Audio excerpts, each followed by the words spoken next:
Bueno, entonces vamos a empezar con acordarnos lo que ya conocemos, vimos en las otras químicas, pero viene bien recordar para empezar a tratar el tema que necesariamente tiene que ver con química analítica.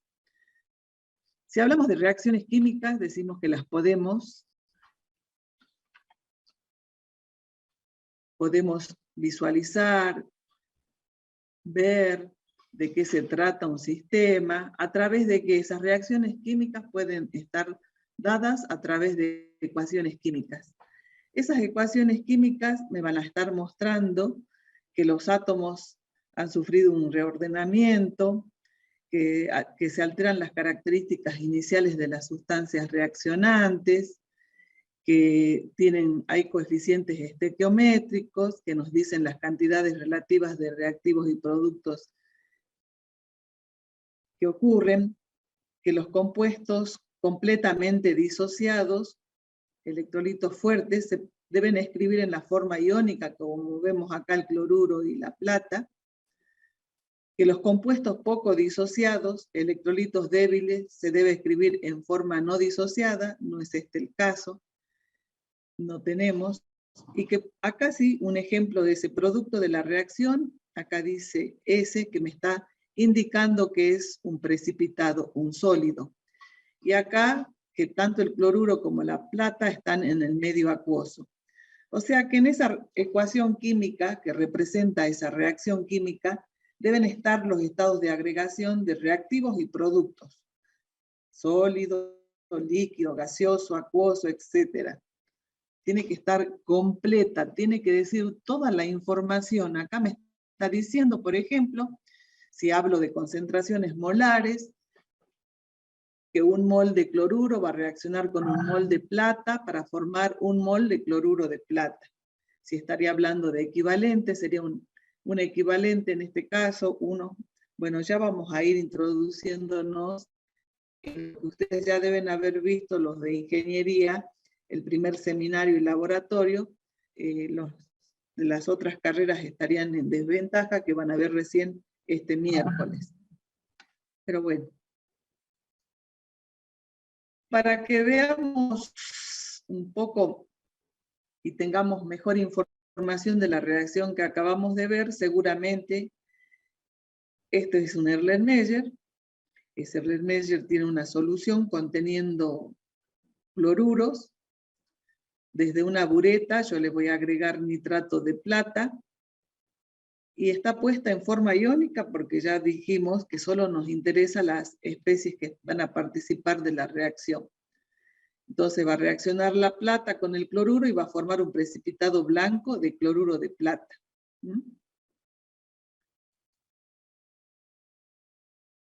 Esas ecuaciones químicas deben cumplir con la ley de conservación de masas, o sea que es necesario conocer el balance de masas, con el principio de electroneutralidad, o sea que necesitamos un balance de cargas, y también deben estar escritas correctamente, o sea que, como decíamos recién, expresar lo que está ocurriendo en la disolución.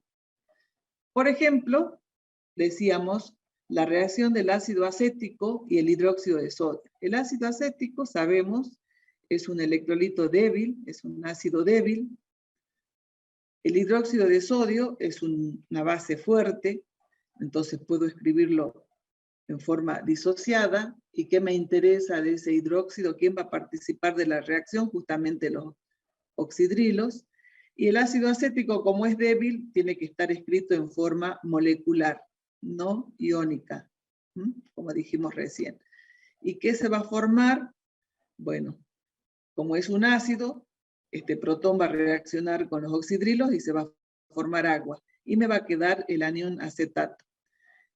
Acá estamos haciendo hincapié que es una reacción de equilibrio y que acá el sodio no figura a pesar que es hidróxido de sodio, porque no participa de la reacción del sodio. ¿Sí? Veamos.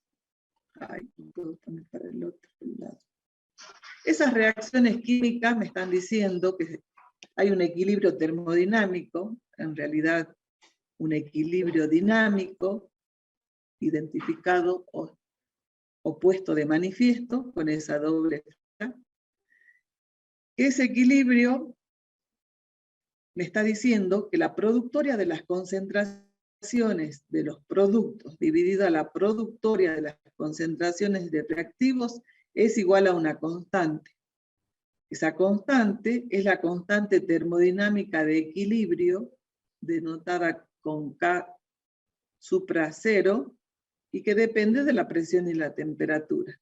Esa constante, o sea, es una constante cuando se mantienen constantes las condiciones experimentales.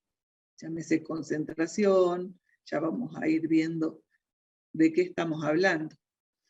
Si tengo esta reacción genérica, A de A más B de B, o sea, A moles de A más B moles de B, que me da C moles de C, D moles de D, esa constante termodinámica de equilibrio dijo productoria de los productos. ¿Quiénes son los productos? C y D. C de C, D de D, productoria. Actividad de C elevado al correspondiente coeficiente estequiométrico por la actividad de D elevado al correspondiente coeficiente estequiométrico, dividida la productoria de las concentraciones de los reactivos. ¿Quiénes son?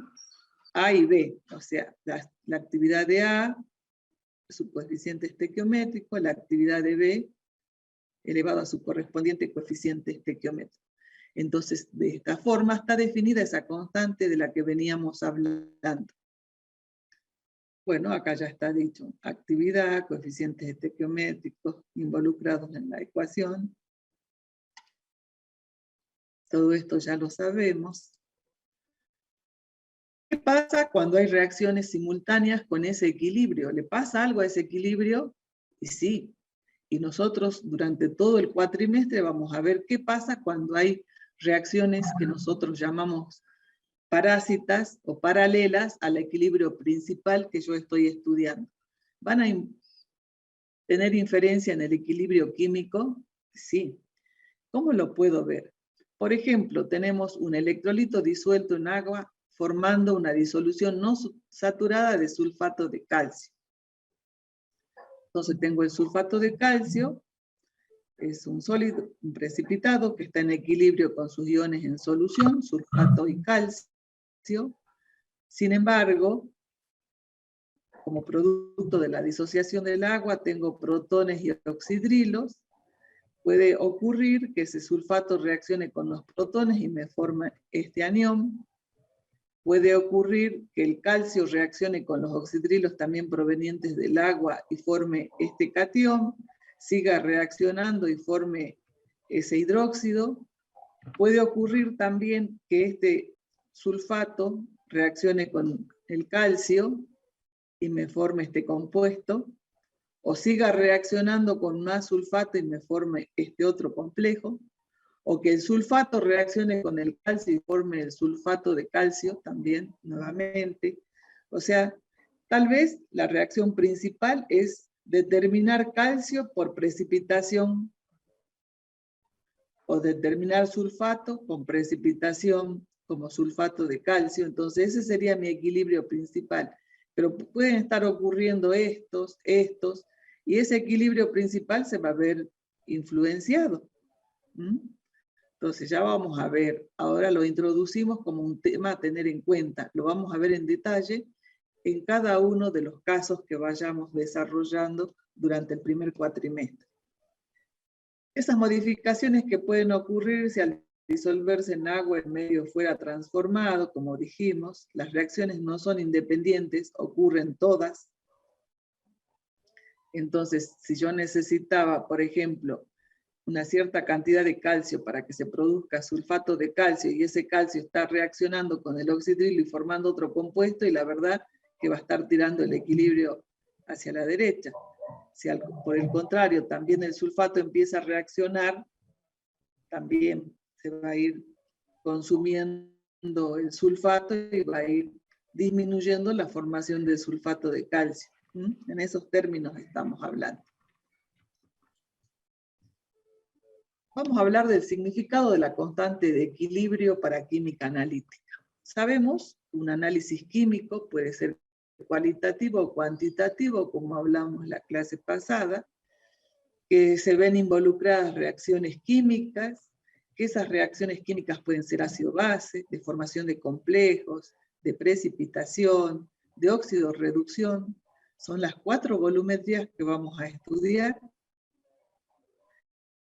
cada una de las cuales va a tener una constante de equilibrio.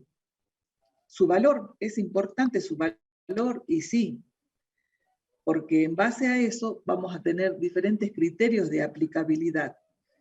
Si su valor es elevado, me está indicando que la reacción analítica es prácticamente completa. Si la reacción solo ocurre parcialmente, no me va a servir para hacer un análisis cuantitativo. Como hablaba hace rato, si yo necesito determinar todo el calcio como sulfato de calcio, yo necesito que esta reacción se vea desplazada hacia la izquierda, en este caso, en forma cuantitativa, todo esté precipitado. Si no ocurre, si es poca la cantidad que se precipita porque están influenciando estos equilibrios, deja de ser cuantitativo y no me sirve esa técnica de análisis. Bueno, entonces es importante, vamos a ver algunos equilibrios comunes para nosotros. Por ejemplo, la disociación del agua, que tiene una constante de producto iónico KW, la reacción, el KW, un equilibrio heterogéneo como el que acabamos de ver entre una sustancia ligeramente soluble y sus iones en solución, como era el cloruro de plata, constante. Entonces no vamos a hablar del KW, vamos a hablar del KPS. Acá está el sulfato de bario en equilibrio con sus iones en solución. Hablamos del KPS como el producto de las concentraciones de los iones en equilibrio. La disociación de un ácido o una base débil, vamos a hablar de constante de acidez, constante de basicidad. Acá, por ejemplo, tenemos el ácido acético que se disocia, tiene una constante de acidez. Acá tenemos el acetato, que va a tomar los protones del agua y va a formar el ácido. Se va a estar comportando entonces, si toma los protones del agua, como una base, sería la constante de basicidad. Son ácido y base conjugada. La formación de un complejo, como decíamos recién, por ejemplo, la plata puede reaccionar con el amonio y con el amoníaco y formar los complejos aminados. Entonces, constante de formación del complejo, el producto dividido las concentraciones de los reactivos, pueden seguir formando más complejos.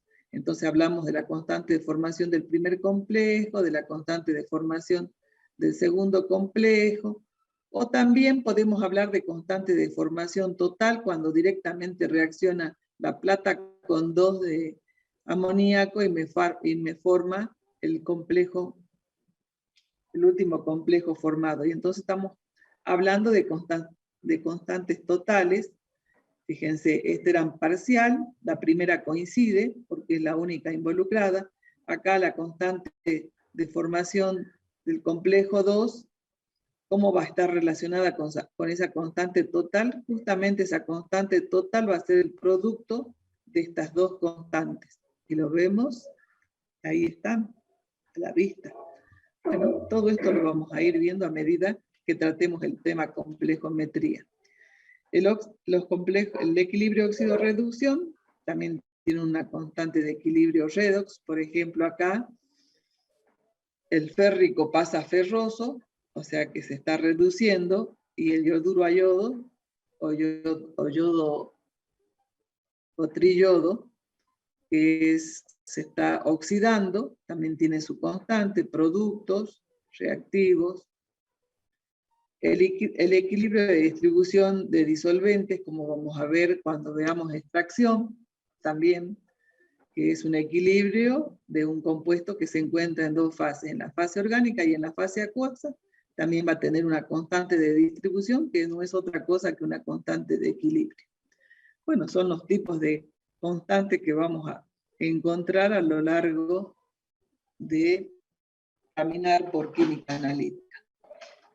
Vamos a hablar de métodos cuantitativos químicos. Si se acuerdan, la clase pasada hablamos de la clasificación, solamente traigo nuevamente la primera parte de lo que vimos la clase pasada para que nos situemos dónde vamos a estar. Vamos a empezar por los métodos cuantitativos químicos. Habíamos visto que eran los gravimétricos y los volumétricos, y vamos a empezar por los volumétricos y estrictamente por la volumetría ácido-base, donde la propiedad observada dice volumen de disolución del reactivo químicamente equivalente a la especie ácida o básica analítica. Bueno, hoy vamos a empezar por acá.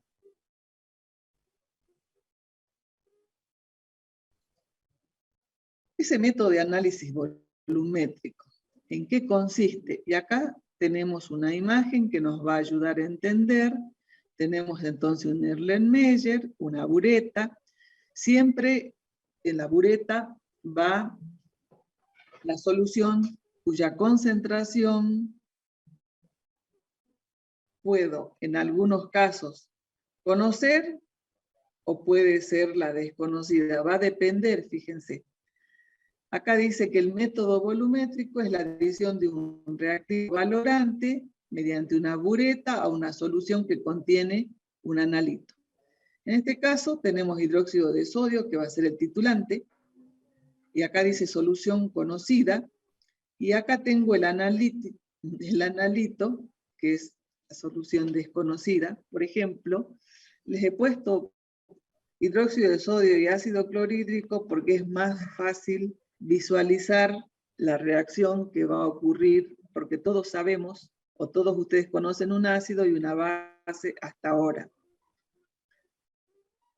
Si bien la duda va a ser qué concentración tiene el ácido clorhídrico acá, yo necesito sí o sí conocer la concentración del hidróxido de sodio con el cual voy a titular. ¿Sí? Este tiene que tener una concentración perfectamente conocida. Y la incógnita está en el Erlenmeyer. Sabemos entonces que esa reacción va a ser los protones de la muestra con los oxidrilos de la base, van a reaccionar y van a formar A. Entonces el analito es A, R va a simbolizar el reactivo y P el producto. Si me fijo, esta reacción química me está diciendo cómo es la estequiometría de la reacción, que es 1 a 1. O sea que la concentración de A es igual a la concentración de R. Bueno, todo esto era para que podamos definir cómo tiene que ser una reacción para ser utilizada en química analítica. ¿Qué condiciones debe cumplir esa reacción química? Que sea estequiométrica, perfectamente conocida como es la reacción, está definida, que sea completa, y yo voy a decir que es completa cuando en el punto de equivalencia ha reaccionado todo lo que había de ácido con la base. Termina por completo en el punto de equivalencia esa reacción. Entonces, si termina por completo y de la forma que definimos constante de ese equilibrio, voy a decir que esa constante de equilibrio va a ser muy grande. ¿Por qué? Porque esa constante justamente es la concentración del producto dividida la concentración de los reactivos. Si es grande, quiere decir que esto es mucho mayor que el denominador, ¿verdad? Me está asegurando que todo se ha transformado en producto.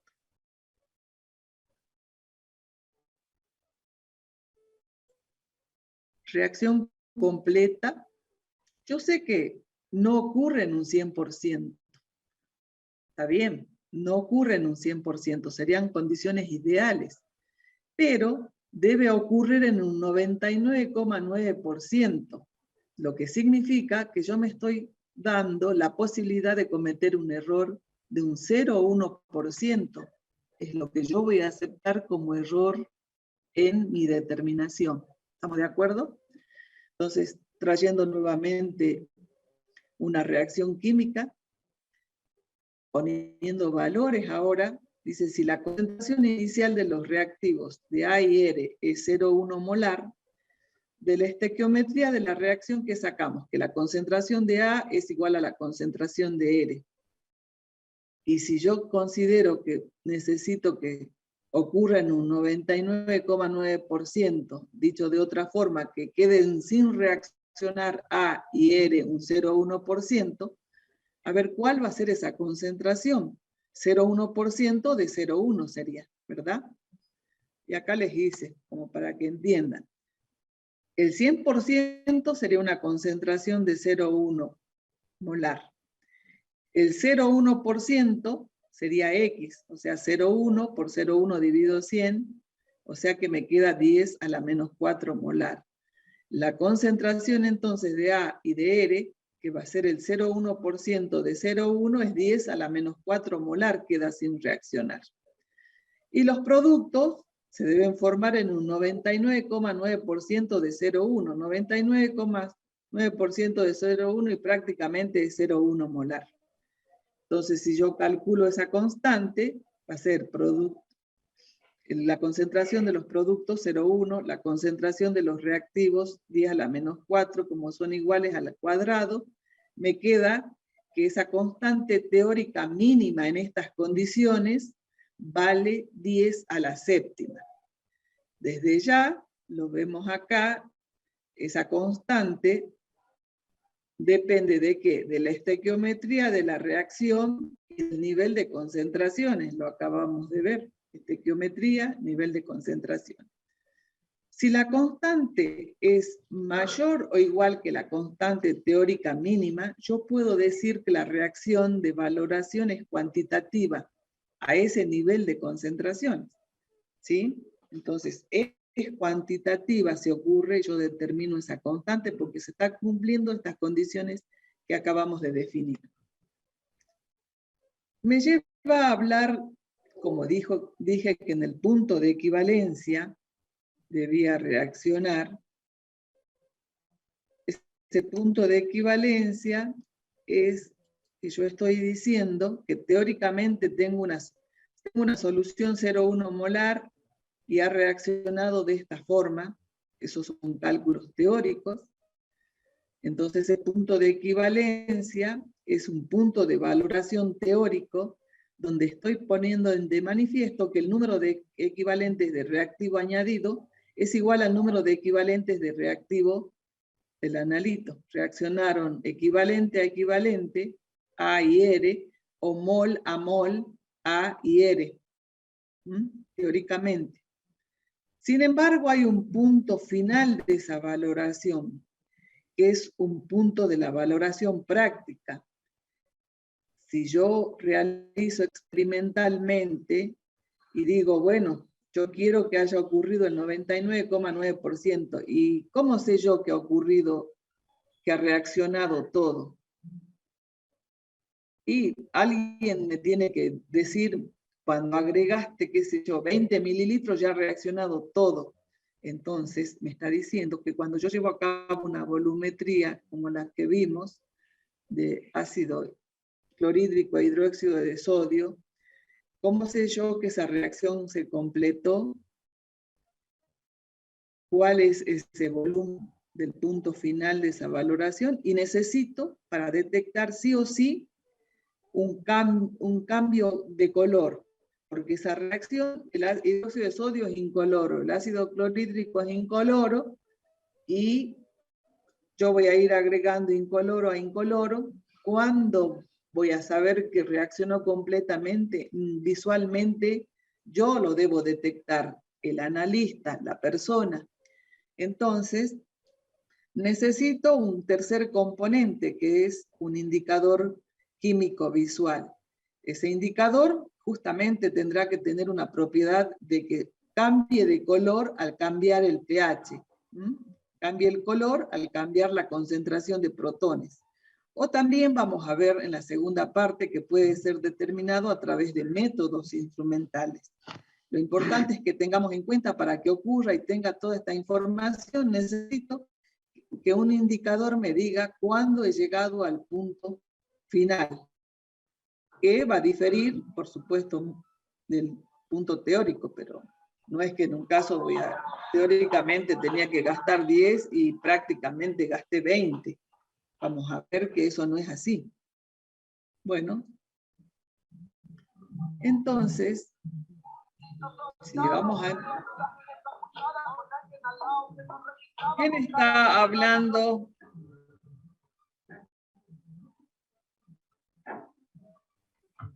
Entonces vamos a empezar con las volumetrías ácido-base o volumetrías de neutralización. Justamente reacciona un protón con un oxidrilo y forma agua. Entonces les he puesto de ejemplos. Si tengo una solución básica en el Erlenmeyer, seguramente lo tengo que titular con un ácido. Al revés, si en el Erlenmeyer tengo un ácido, lo tengo que titular con una base. Y acá he puesto en verde, por alguna razón, estos componentes, el hidróxido de sodio y el ácido clorhídrico. ¿Por qué vamos a tener que diferenciar? Como seguramente yo, a través de una volumetría ácido-base, voy a poder determinar la concentración de una variedad de analitos, que ustedes van a hacer en la parte práctica, y son muy utilizados para ellos, utilizar para una base un ácido clorhídrico y para un ácido un hidróxido de sodio. Pero da la casualidad que tanto el ácido clorhídrico y el hidróxido de sodio, muy utilizados, no son conocidos como patrones primarios. Ay, ¿qué quiere decir con eso la profe? A ver, que hay sustancias patrones, unas llamadas patrón primario y otras llamadas patrón secundario. Un patrón primario debe tener una composición conocida, tener una elevada pureza, un peso equivalente grande, porque ya lo van a ver en la práctica, cuanto mayor es el peso, menor es el error que se comete en la pesada. Debe reaccionar rápidamente y estequiométricamente con el titulante, y si no, nos vamos a pasar un día titulando. Tiene que ser rápida y de acuerdo a una estequiometría, como acabamos de decir. Debe ser estable a temperatura ambiente y no debe absorber gases, por ejemplo. No debe reaccionar con el medio ambiente. Esas características las cumple el ácido clorhídrico y el hidróxido de sodio y no. Por ejemplo, el hidróxido de sodio, vienen lentejas de hidróxido de sodio, no sé si las conocen, y es un reactivo que tiende a absorber humedad del medio ambiente, dióxido de carbono, y forma carbonato de sodio. Entonces yo voy a tener lentejas de hidróxido de sodio y van a ver todas pegoteadas porque ha absorbido humedad y aparte se ha formado carbonato de sodio. Entonces cuando yo hago el cálculo para preparar, supónganse una solución 0,1 normal de hidróxido de sodio, 1 litro, hago los cálculos, ya vemos cómo, y dice debe pesar, qué sé yo, no me acuerdo en este momento, pero creo que era 8 gramos, no, 4 gramos para preparar 1 litro de una solución 0,1 normal. Yo peso 4 gramos y no voy a obtener una solución 0,1 normal. ¿Por qué? Porque voy a estar pesando agua, voy a estar pesando carbonato de sodio que no tienen nada que ver con el hidróxido de sodio. Entonces no puedo preparar por pesada una solución de una concentración, como dice acá, composición conocida. De composición conocida, no. El ácido clorhídrico también ustedes deben tener en mente, en las materias anteriores deben haber visto un frasco en el que viene el ácido clorhídrico y ven que en el etiquetado dice que la concentración se encuentra del 35 al 38%, que tiene una densidad de 1,18. El hecho de que me diga que ese frasco tiene ácido clorhídrico que puede ir del 35 al 38% y está diciendo que no tiene composición perfectamente conocida, puede ir del 35 al 38%. Y fíjense que yo necesito conocer perfectamente la concentración porque en base a esto yo voy a calcular la base que estoy analizando. En base a esto voy a calcular el ácido que estoy analizando. Entonces esto tiene que ser perfectamente conocido. Este también. No puedo decir aproximadamente entre 35 y 38, y no puedo decir, yo pesé 4 gramos, pero no, pesé 4 gramos de hidróxido de sodio, carbonato de sodio y agua. ¿Estamos de acuerdo? Entonces estas soluciones no son patrones primarios, sino que son patrones secundarios, lo cual significa que deben ser valorados para determinar su verdadera concentración frente a quién, frente a un patrón primario. Son muy utilizados, pero antes de utilizarlos debo encontrar su verdadera concentración frente a patrones primarios. Cuando yo vaya a hacer eso, seguramente acá en el Erlenmeyer tiene que estar un patrón primario para el ácido clorhídrico, un patrón primario para el hidróxido de sodio. ¿Sí? Patrones primarios. En ese caso, lo que voy a conocer perfectamente es lo que está en el Erlenmeyer, y el desconocido va a ser el de la bureta en el Erlenmeyer, y el desconocido va a ser el de la bureta. Al revés de cuando yo estoy analizando una base, esto conozco y esta es la incógnita. Cuando estoy analizando un ácido, esto es una incógnita y esto conozco. ¿Se dan cuenta? Bien. Entonces, ese patrón secundario dice debe ser estable mientras se efectúe el análisis, debe reaccionar rápidamente con el analito, debe existir una ecuación balanceada que describa su reacción. Desde ya, como siempre, la reacción con el analito debe ser selectiva. ¿Sí? Si reacciona con otras sustancias diferentes al analito, tampoco. La reacción entre el valorante y el patrón primario debe ser completa o cuantitativa, o sea, todos los conceptos que venimos teniendo se cumplen también en estas volumetrías de normalización de patrones secundarios. Y vamos a, si bien ustedes lo van a ver en la parte práctica, en los laboratorios, en los seminarios, vemos que patrones secundarios, nuevamente les digo, sí o sí, no se olviden, deben ser estandarizados o encontradas sus verdaderas concentraciones frente a patrones primarios. A ver. Por ejemplo, en el trabajo práctico seguramente ustedes van a preparar hidróxido de sodio, como les dije, hicieron los cálculos y tenían que pesar tantos gramos. Les puedo asegurar que no van a llegar a tener esa concentración con la cual hicieron los cálculos. Querían preparar 1 litro de 0,1 normal, no les va a salir 0,1 normal por lo que acabamos de decir. Por lo tanto, ese hidróxido de sodio nosotros lo vamos a normalizar frente a un patrón primario.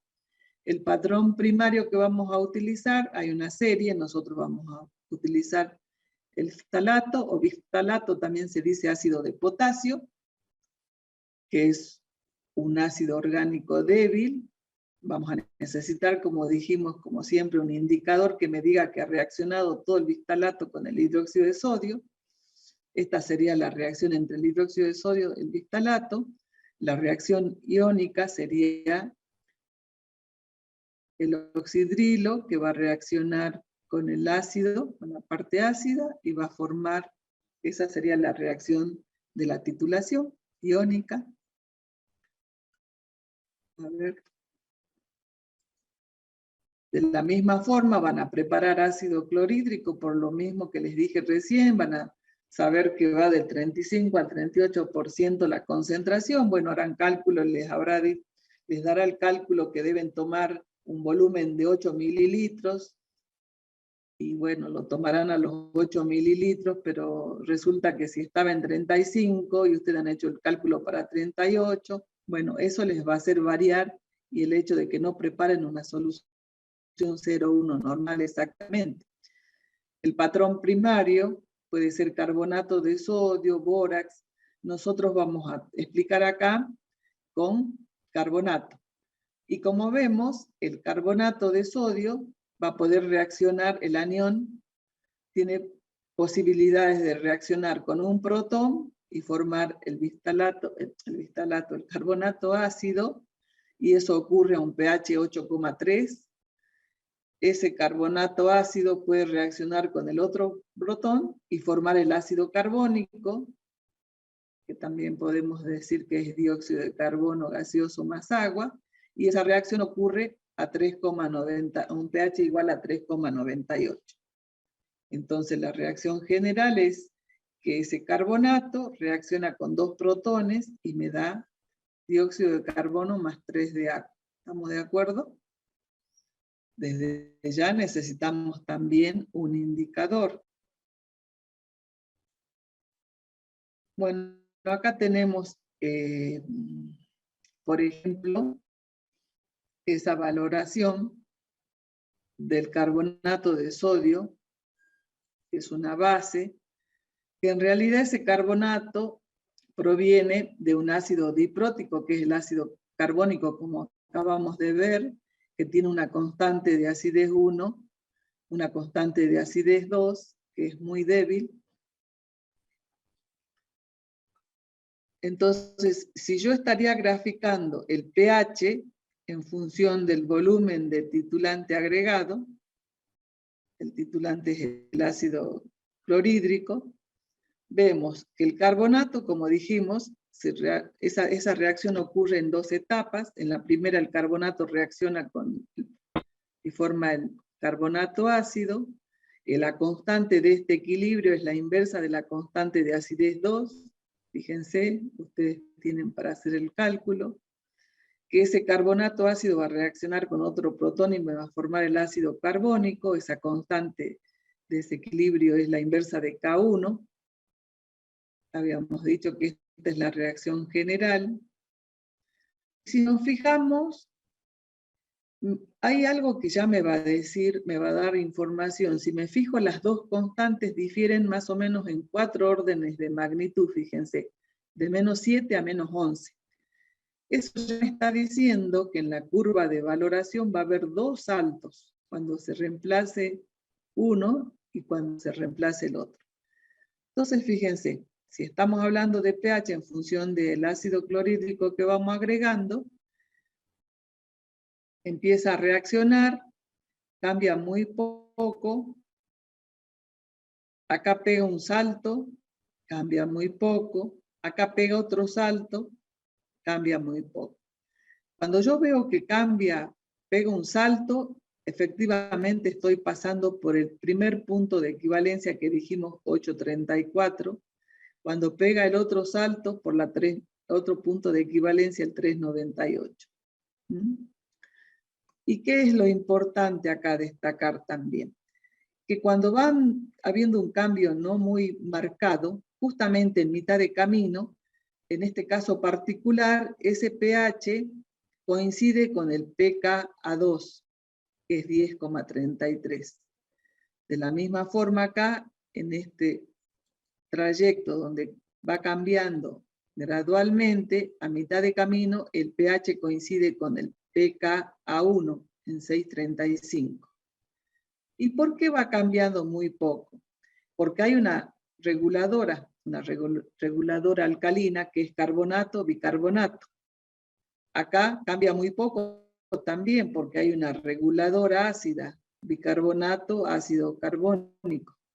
Acá también cambia muy poco porque hay otra reguladora, que es el agua. En esta zona no hay reguladoras y cambia y pega el salto. Bueno, hasta ahora lo tomemos ahí.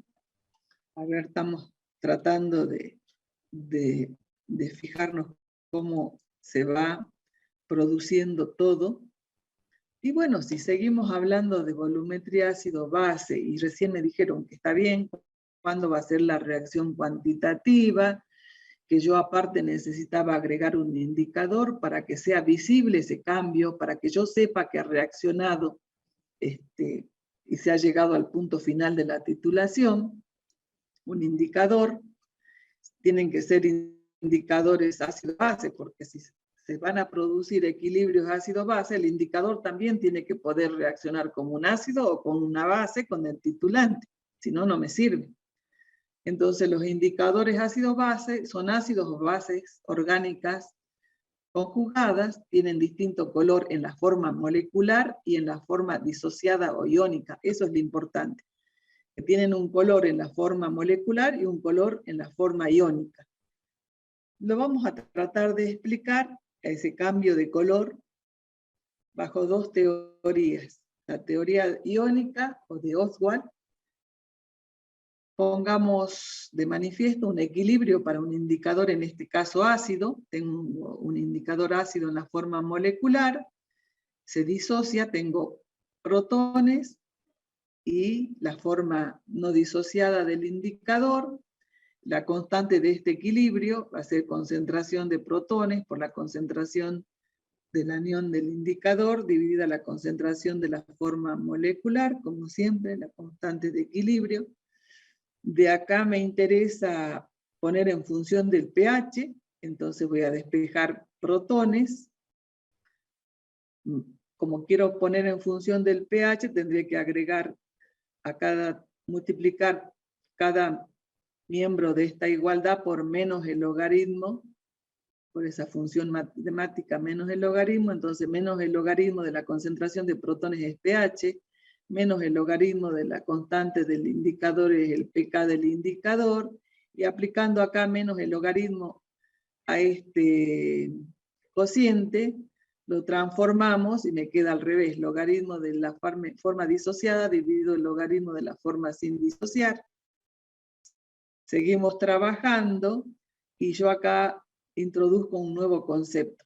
Si son mis ojos los que tienen que ver un cambio de coloración de la forma molecular y la forma disociada, dijimos que van a tener diferentes colores, que lo debo poder detectar yo con los ojos, porque soy yo la que está haciendo la titulación. Entonces, se dice que si hay una relación de 10:1, yo soy capaz de observar diferencia de colores.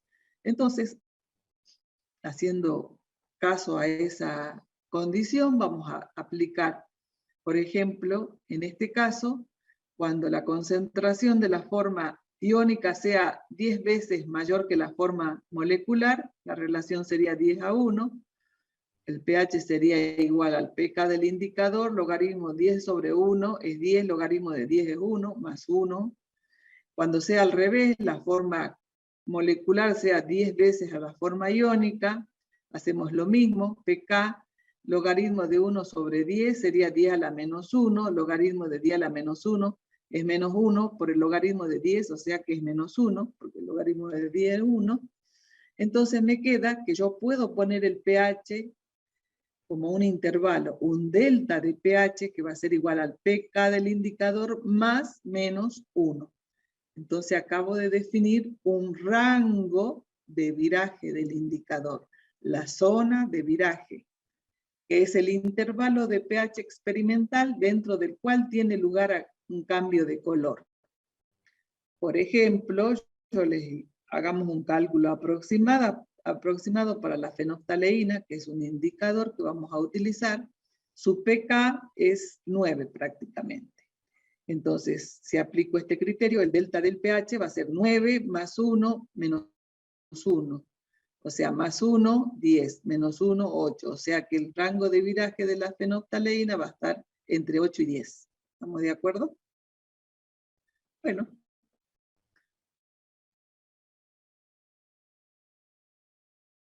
Vamos a hablar también de acá, de la fenoftaleína les vamos a mostrar los cuadritos. Por ejemplo, acá hay un cuadro, fenoftaleína, rango de viraje de 8 a 10. Es la información que va a figurar cuando ustedes están buscando información de los indicadores. Ahora, voy a definir un nuevo parámetro llamado grado de disociación alfa de un indicador. Ese de grado de disociación no es nada más que la relación entre la concentración de la forma disociada o iónica respecto a la concentración total. Por lo tanto, 1 menos alfa será justamente lo que quedó sin disociar. Si esto es lo que se disoció, 1 menos alfa es lo que no se disoció, que va a ser justamente la concentración de la forma no disociada respecto de la concentración total. Entonces, si trabajamos con este nuevo parámetro, con estas nuevas variables, y trabajamos con esta relación, transformamos y podemos poner esta igualdad en función de alfa y 1 menos alfa. Acá tenemos, reemplazando, y trabajando matemáticamente podemos llegar a encontrar una expresión para el alfa que esté en función de la constante del indicador, del pH, constante del indicador y del pH nada más. Bueno, ¿y para qué me va a servir todo eso, profe? Y bueno, gracias a esa reacción, gracias a esa definición del alfa, que representa esta expresión, yo puedo obtener gráficas de este tipo, graficando el alfa en función del pH. Si grafico el alfa en función del pH, voy a tener este tipo de curvas, que me van a permitir rápidamente visualizar el rango de viraje. Lo estuvimos calculando recién, pero existen también en bibliografía este tipo de gráficos que me van a permitir también sacar conclusiones. Fíjense, analicemos para el rojo de metilo. Es esta curva para el rojo de metilo. Dice que tiene un pK de indicador igual a 5, por lo tanto, 5, tomamos una zona de viraje y me da, bueno, acá está aproximado, ¿no es cierto? Entre 4,2 y 6,2. A ver, rojo de metilo, está acá el rojo de metilo. Fíjense que depende de dónde ustedes saquen. 4,8 y 6,0. Eso quiere decir que depende de la constante. Algunas veces la redondean, pero en este gráfico vamos a tomar estos valores del rango de viraje calculado de la misma forma que calculamos acá. ¿Está bien? Entonces, ¿cómo voy a utilizar esta gráfica? Si me fijo, 6,2 sería esta raya, esta línea. 4,2 la tenemos acá. Entonces, como acá está el alfa, que es el grado de disociación, ¿qué me está diciendo? Que, por ejemplo, acá podemos decir que más o menos más del 90% está disociado, por lo tanto, la forma del color de la forma disociada va a ser amarillo, y de la forma sin disociar va a ser rojo. Lo mismo acá, para el otro. A ver, veamos. Acá. Rojo de metilo era, ¿no es cierto? 4,86. Forma sin disociar, roja. Forma disociada, amarilla. Entonces ahí me está diciendo cómo puedo interpretar esta información. De la misma forma, para el amarillo de metilo, también tiene rojo amarillo. Fíjense, los rangos de viraje va de 2,9 a 4. Y de nuevo, a partir de pH 4 va a ser amarillo, y a partir de 2,9 lo voy a ver rojo. ¿Estamos de acuerdo? Esa era la teoría iónica. Hay otra teoría que es la cromofórica, que se basa en la formación de colores. Esa formación de colores, ¿a qué se debe? A la presencia en las moléculas de grupos atómicos especiales, generalmente que contienen dobles enlaces, llamados grupos cromóforos. Entre los ejemplos tenemos el grupo nitro, que se puede transformar en este grupo, o sea, el doble enlace puede cambiar. El grupo azoico, también este doble enlace puede cambiar. Y por lo tanto, hay una transformación, al pasar de acá a acá, hay una transformación de la estructura bencénica, por ejemplo, en una estructura quinónica. Que ese efecto de transformación y de cambio de color que va a impartir a la molécula, también va a ser influenciada por otro tipo de grupos, que no son los cromóforos, sino son los auxocromos o auxocromóforos, que son en realidad grupos que van a resaltar o intensificar ese cambio de color, entre los cuales tenemos al oxidrilo, al grupo amido y estos. Bueno, a ver, vamos a tratar de explicar esa teoría cromofórica. Dijimos que hay cambio de coloración de los indicadores en función que varíe el pH, porque va a haber la aparición o desaparición de grupos cromóforos, porque va a haber un cambio estructural, dijimos de la forma, por ejemplo, bencénica a la forma quinónica. Fíjense, gracias a que acá el grupo nitro tiene un enlace covalente dativo, permite que haya un cambio de este doble enlace, se incorpore acá y cambie esta estructura del anillo bencénico en una estructura, en un núcleo quinónico, ¿sí?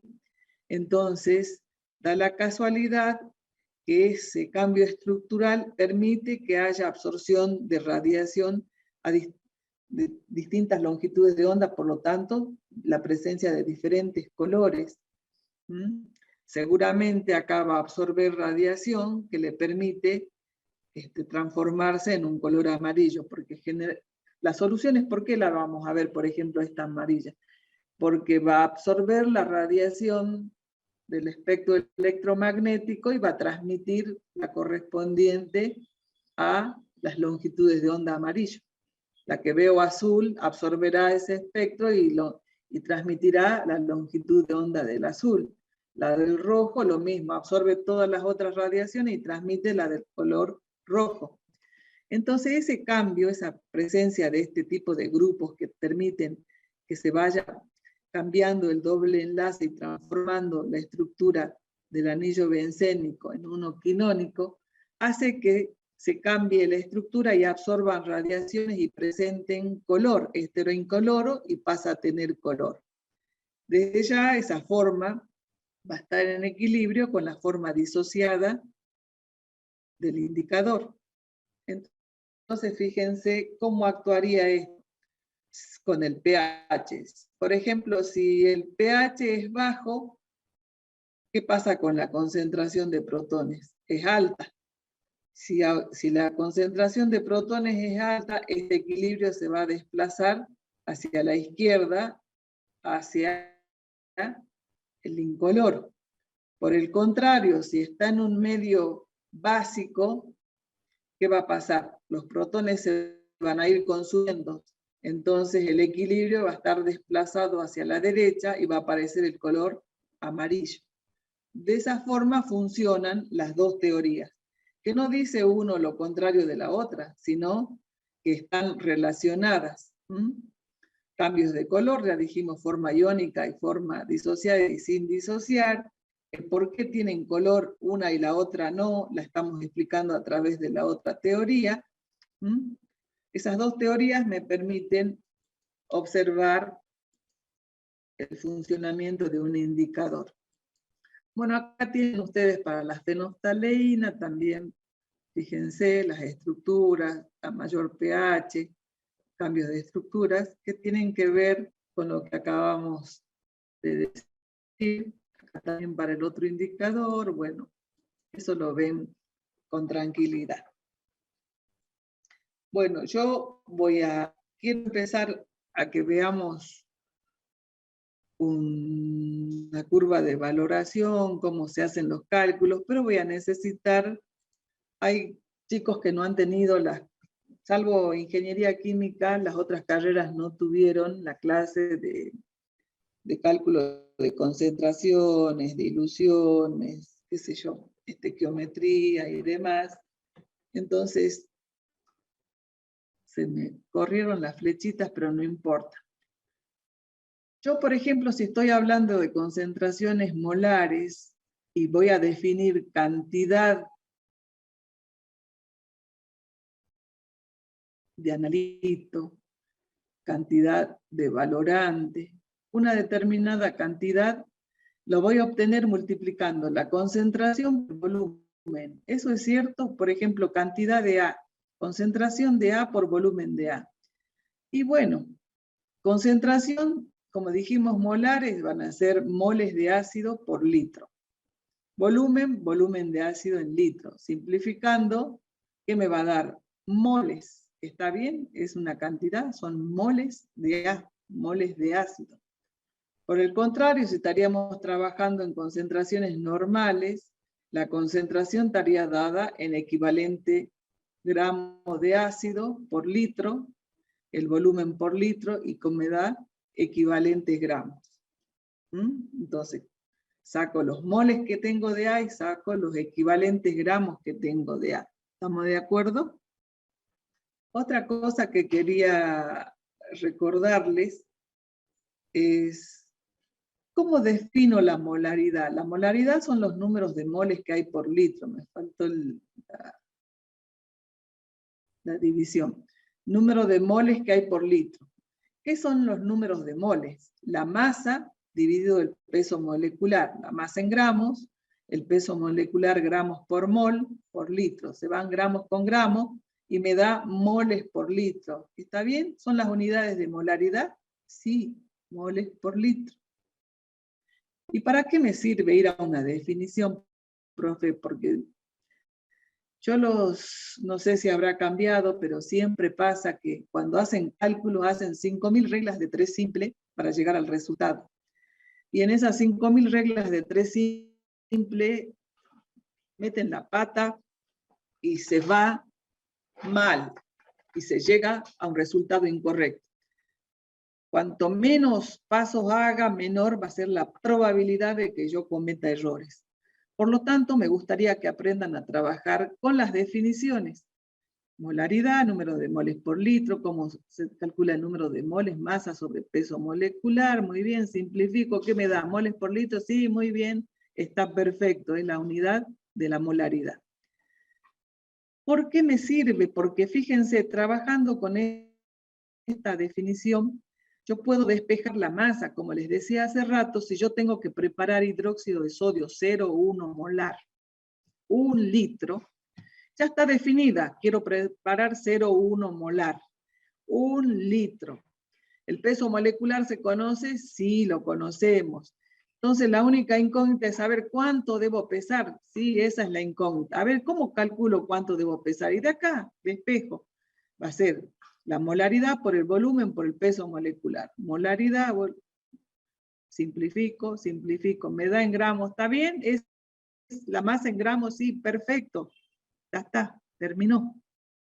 Terminó la historia. Un solo paso. Ahora, si no estoy trabajando con molaridad, sino con normalidad, la definición también es el número de equivalentes por litro. Y el número de equivalentes, ¿cómo lo definimos? Fíjense, el número de equivalentes, si saco de acá, es normalidad por volumen. También sé que el número de equivalentes es masa sobre peso equivalente. Masa sobre peso equivalente. Masa sobre peso. Y un pasito más, el peso equivalente es el peso molecular dividido en un número. Ese número va a depender de la reacción, de la volumetría en la que estén trabajando. Pero también lo puedo usar. Si yo quiero preparar una solución 0,1 normal, 1 litro, ¿y cuánta masa voy a tener que pesar? Y también, de nuevo, normalidad por volumen, por peso molecular, dividido en un número, ¿qué me va a dar de resultado? Gramos. O sea, que siempre sé yo qué molaridad y qué volumen quiero preparar. Siempre me incógnita es saber cuánto debo pesar. Este sería el ejemplo para el hidróxido de sodio. Y si es un reactivo líquido, como el ácido clorhídrico, y bueno, saco los gramos de ácido que necesito. Pero yo no puedo pesar, tendría que medir un volumen. Entonces ahí tienen que trabajar, si conocen la masa de ácido clorhídrico y tienen en la botella una densidad, una concentración, tienen que relacionar con la densidad y concentración y con esta masa van a determinar el volumen. O sea que hay un paso más que deben hacer, pero todos usamos esto como punto de partida. Si es un sólido, queda la historia ahí. Si es un líquido, habrá que hacer un pasito más para relacionar que esa concentración son gramos de ácido clorhídrico en 100 gramos de solución, y también conozco la densidad, y bueno, es un paso más. Pero todos hacen este cálculo, líquidos y sólidos. Entonces, recordar todo esto y trabajar que el número de equivalentes puede ser normalidad por volumen o el número de equivalentes masa sobre peso equivalente. Con esto yo resuelvo todas las volumetrías, todas. Y acá, cierto, hice referencia a cómo están relacionadas la normalidad con la molaridad gracias a todos los errores que han cometido en los parciales los alumnos. No sé de dónde sacan ni qué hacen, pero nunca saben. Les da lo mismo trabajar con normalidad y molaridad, cosa que no es cierto, y se los voy a demostrar ahora, y se los digo ahora para que lo tengan en mente, lo vean, si no lo entienden me lo vuelven a preguntar. Fíjense, de la forma en que yo definí molaridad, de la forma en la que definí normalidad, comparemos.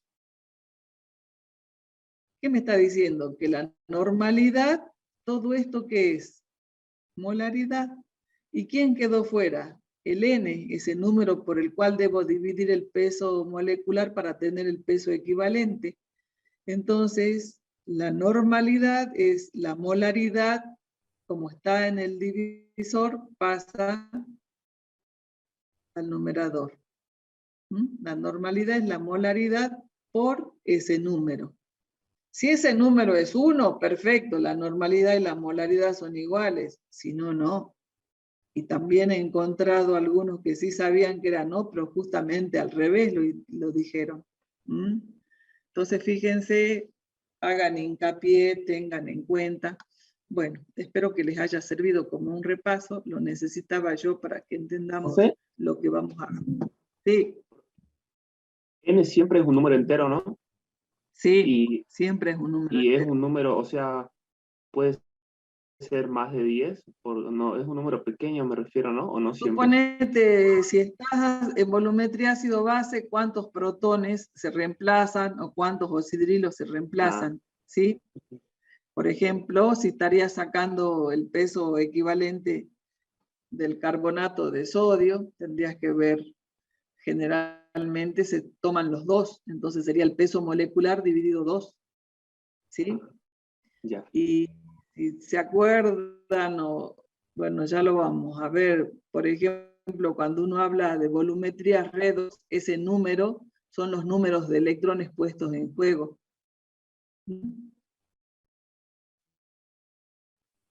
Ya lo vamos a ir viendo. Bueno, van a ser también problemas, así que yo los llevo a la reflexión, después ustedes aclaren sus conceptos con los cálculos, y si no, bueno, me preguntan algo en particular. Bueno, el método analítico, dice, se basa en la construcción de la curva de valoración para un sistema ácido fuerte monoprótico con una base funcional fuerte. ¿Qué sería el caso de ácido clorhídrico e hidróxido de sodio?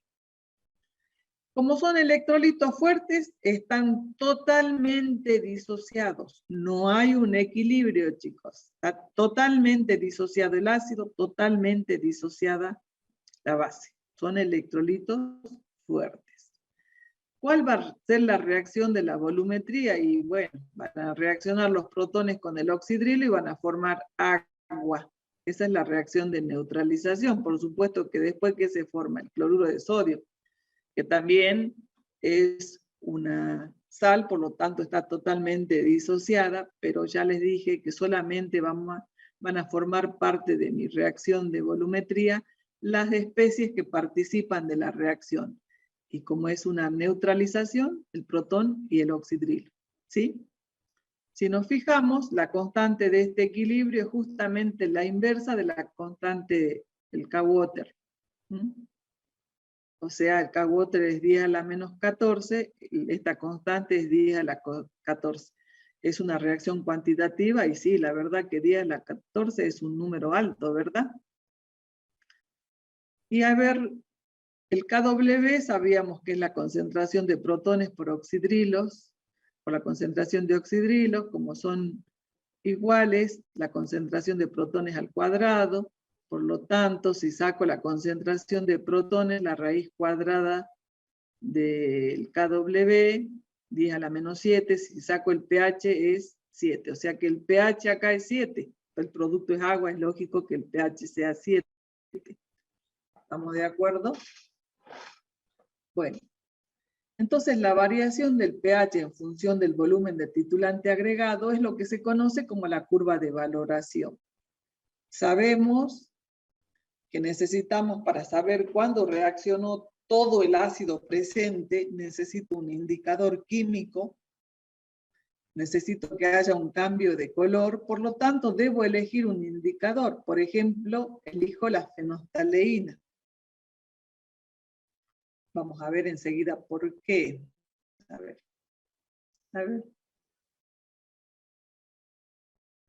No, mejor veamos acá.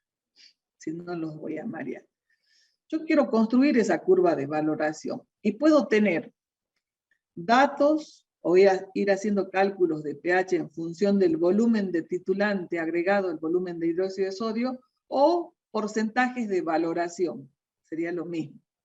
Por ejemplo, acá lo vamos a trabajar con porcentaje de valoración.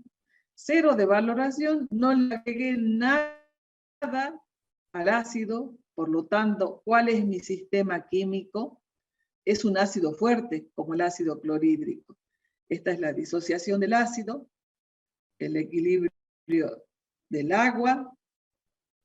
¿Qué datos conozco? La concentración inicial del ácido, el volumen inicial que tengo de ácido y el kW necesito conocer. ¿Cómo se calcula el pH menos el logaritmo de la concentración analítica del ácido? ¿Estamos de acuerdo? Ahora, entre 0, o sea, el 100% de la valoración va a ser cuando ya neutralicé todo el ácido presente. O sea que estoy en el punto de equivalencia, en el punto de equilibrio. Entonces, entre más de 0%, o sea, cuando empiezo a agregarle hasta que llego antes del punto de equivalencia, ¿qué voy a seguir teniendo? Un sistema que es ácido fuerte, porque estoy agregando hidróxido, pero sigue siendo mayor la cantidad de ácido. Entonces, sigue habiendo ácido fuerte, o sea, sigue habiendo el mismo equilibrio. ¿Y a qué diferencia hay acá? Que yo debo calcular el pH como siempre, lo que pasa es que debo saber cuál es la concentración de ácido acá. Acá es la que tenía inicialmente el ácido, porque no le agregué nada de base. Pero acá, ¿cuánto de ácido tengo? Bueno, eso lo tengo que calcular. ¿Y cómo lo voy a calcular? La concentración de ácido que tengo en cualquier punto que sea mayor que 0 y menor que el punto de equivalencia va a ser concentración por volumen, como dijimos recién que me daba. Si estamos en molaridad, moles de ácido por litro, por volumen por litro, o milimoles por mililitro, ¿qué me da? Moles. Entonces, moles de ácido que tenía inicialmente, menos los moles de base con los que ha reaccionado. Sabemos que es mol. Entonces, la cantidad de ácido que tenía inicialmente, menos la cantidad de ácido que ha reaccionado con la base. Y como es mol a mol, lo que reaccionó con la base de ácido va a ser igual a la cantidad de base que agregué. ¿Estamos de acuerdo? Por eso acá, lo que tenía inicialmente de ácido menos el ácido que ha reaccionado, ¿y cómo sé cuánto ha reaccionado? Y bueno, es igual a los moles de B que agregué, porque reaccionan mol a mol. ¿Estamos de acuerdo? Pero como este numerador me da la diferencia de moles, me va a dar moles, y yo estoy calculando concentraciones, lo tengo que dividir en el volumen. ¿Y en qué volumen? En el volumen inicial que tenía de ácido más el volumen de base que agregué. Si agregué 5, 10, 15, 20, ¿sí? Entonces, de esa forma, supónganse, estoy al 5%, habré agregado cierta cantidad de volumen, tendré una concentración. Agregué 10%, otra concentración. Y así, hasta antes de llegar al punto de equivalencia.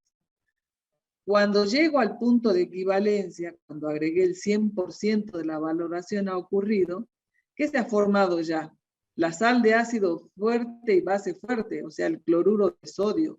El cloruro de sodio Este es su equilibrio, se formó la sal, ácido de un ácido fuerte y una base fuerte como el cloruro de sodio.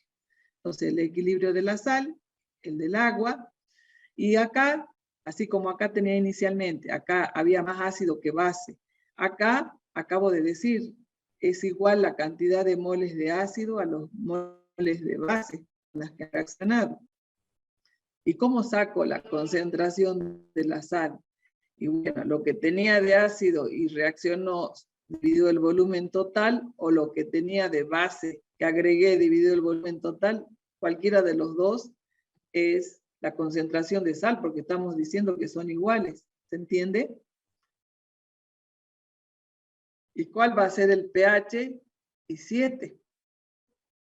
Porque la sal es totalmente disociada, o sea que la concentración de protón igual a la de oxidrilo, el pH llega a ser 7. Ahora, cuando yo supero el 100%, ya ha reaccionado todo el ácido, entonces empiezo a agregar base en exceso. ¿Qué voy a tener como sistema base? Porque está habiendo hidróxido de sodio en exceso. Entonces el equilibrio del hidróxido, la del agua, y acá va a ocurrir al revés que acá. Acá la cantidad de ácido es menor que la cantidad de base que agregué. Entonces, ¿cómo voy a saber qué cantidad de base tengo en exceso? Y bueno, lo que agrego de base menos lo que necesito de base para que reaccione con todo el ácido, entonces los moles de base que agrego en exceso menos los moles de base que reaccionan con todo el ácido me da moles de base en exceso, dividido para que sea concentración en el volumen en el que están esos moles. Y acá el pH va a ser igual al, fíjense, al pKw, que seguramente porque está el agua, más el logaritmo de la concentración de la base. ¿Estamos de acuerdo? Entonces yo puedo ir haciendo punto a punto esta titulación y está puesta acá. Por ejemplo, vamos a valorar, dice 50 mililitros de ácido clorhídrico con hidróxido de sodio. Está bien, está para dos concentraciones, pero ahora les pregunto yo. Si tengo 50 mililitros de ácido clorhídrico, 0,01 formal, ¿cuántos mililitros de hidróxido 0,01 formal necesito? ¿Cuántos? Si tienen la misma concentración y la reacción es mol a mol, ¿cuánto necesito?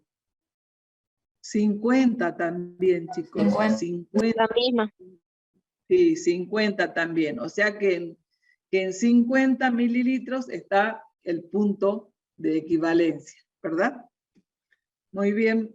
Entonces acá solamente se ponen datos, fíjense cuál es la concentración del ácido 0,01, de la base 0,01 y 0,1, qué volumen de ácido tengo 50, entonces ¿quién va a ir cambiando? El volumen de la base. Cuando ya no agregué nada de base, ¿cómo se calcula el pH? Dijimos menos el logaritmo de la concentración del ácido, menos el logaritmo de 0,01 formal es 2, ¿sí? Porque es menos 10 a la menos 2 por el logaritmo de 10 es, ¿está bien? Es 2, ¿se entiende? Sí se entiende, profe. Bueno, ahí está, estamos reemplazando ahí. Muy bien, al otro, cuando cambie 0,1, bueno, va a ser 1, calcula igual. Cuando le agregué Profe, 10, disculpe, sí, ¿podría explicar el punto de equivalencia de la anterior hoja? ¿Por qué salía pH 7? acá, Sí, profe. Sí. ¿dónde? No, Acá, en la hoja, en la siguiente, la que mostró primero. El punto de equivalencia en el cuadrito. Ahí. acá, y porque estamos en el punto de En el equivalencia, cuadrito. dijimos acá, en el punto de equivalencia. anterior. La cantidad de ácido que tenés es igual a la cantidad de base que le agregaste. Por lo tanto, la cantidad de sal que se forma es o lo que ha reaccionado de ácido o lo que agregaste de base. ¿Está bien? Sí, profe. ¿Se entiende? Sí. Bueno, entonces, fíjense que vamos variando la cantidad de base. Entonces estamos acá calculando cada una de las concentraciones analíticas. Lo que tenía inicialmente 50 por 0,01 menos 10 por 0,01, ¿cuánto me ha quedado? Dividido el volumen, si le agregué 10 tenía 50 más 10, 60, y así vamos calculando, serían todos estos puntos. Cuando le agregué 10, cuando le agregué 25, 40, hasta que cuando le agrego 50 estoy en el punto de equivalencia, ya estoy en el punto de equivalencia acá. ¿Cuánto era el pH? 7, porque estos son iguales. Bien. Después de 50 ya yo voy por encima del punto de equivalencia, entonces va a haber base en exceso. Voy a tener que hacer los cálculos con esta fórmula. Base en exceso, entonces lo que agregué de base en exceso menos lo que necesitaba para que reaccione todo el ácido sobre el volumen total, vamos calculando las concentraciones de base que debemos ir poniendo en esa expresión. De esa forma, entonces, calculamos, está hecho para las dos concentraciones, fíjense, cuanto mayor es la concentración, es más grande el salto. El rojo está el 0,1. Para mayor concentración, es más alto el salto. 0,01 tiene un salto más pequeño. ¿Estamos de acuerdo? Bueno, pero ahora es importante tener en cuenta, en ese cuadro que estuvimos viendo recién, cómo voy a elegir yo un indicador para que trabaje en esa curva de titulación obtenida. Recordamos, fracción cuantitativa 100%, un error aceptable del 0,1%, me está diciendo que ocurre en un 99,9%. ¿Dónde debo parar la valoración para tener para no superar ese error? Esa es la pregunta ahora. ¿Dónde la debo parar? Yo ya he definido que quiero cometer ese error nada más. Entonces lo vamos a ver. Si estamos titulando 50 mililitros de un ácido 001 formal con un hidróxido 001 formal, me faltó la N ahí, voy a determinar los volúmenes del punto final considerando ese error.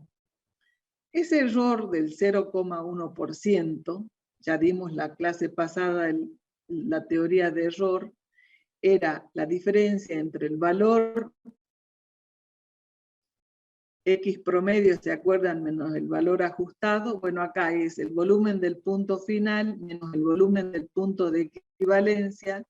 Como es relativo, es dividido el punto de equivalencia y como es porcentual por 100, entonces va a ser más menos el 0,1% definido así. Lo vimos la clase pasada. Entonces ahora matemáticamente lo único que vamos a hacer es pasar acá dividiendo, pasar esto multiplicando, y por lo tanto me va a quedar sumando el volumen del punto de equivalencia y despejado el volumen del punto final. Entonces, ya está tenido en cuenta en el cálculo del volumen del punto final ese error. Si yo considero después del punto de equivalencia ese error, el volumen del punto final va a ser 50 más 0,1 por 50 dividido 100. Si considero antes del punto de equivalencia, va a ser lo mismo, pero menos. ¿Y qué estoy diciendo por encima del punto de equivalencia y por debajo? Fíjense.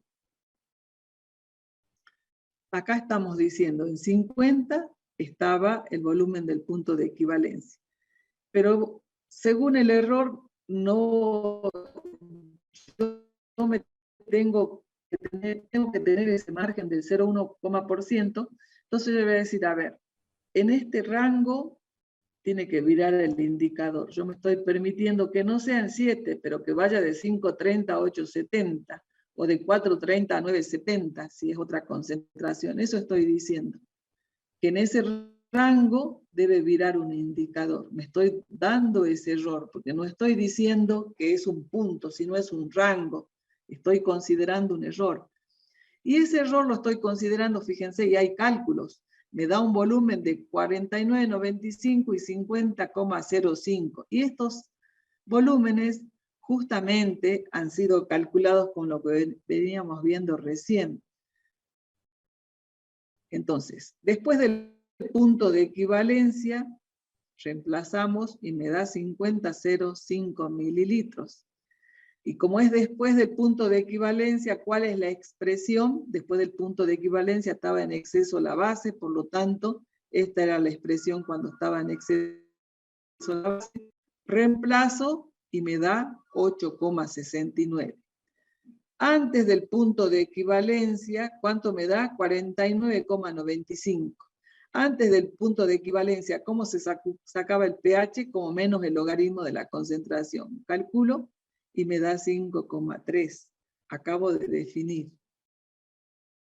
5,3, 8,70. Opuesto acá, 5,3, 8,70. Ahí está el rango puesto 0,1%, fíjense.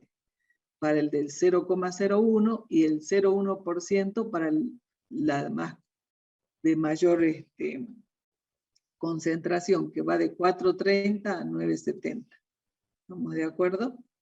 Entonces, yo debo buscar, fíjense, un indicador. Me servirá la fenolftaleína. Dijimos que iba de 8 a 10 el rango, ¿se acuerdan? Lo calculamos.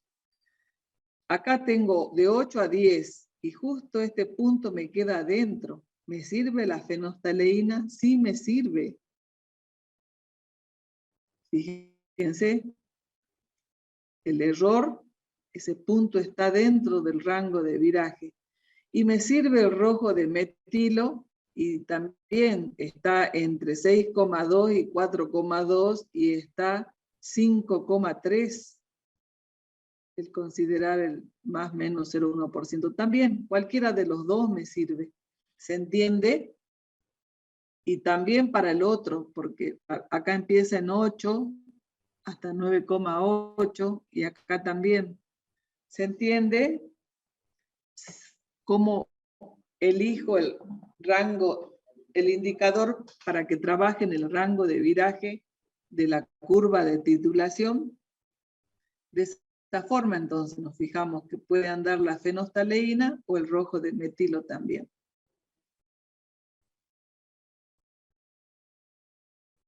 Bueno, de esa forma, esto lo tienen que aprender, entender, porque en todas las volumetrías vamos a tener en cuenta esto, pero yo ya no voy a explicar estos cálculos, porque ustedes ya lo saben.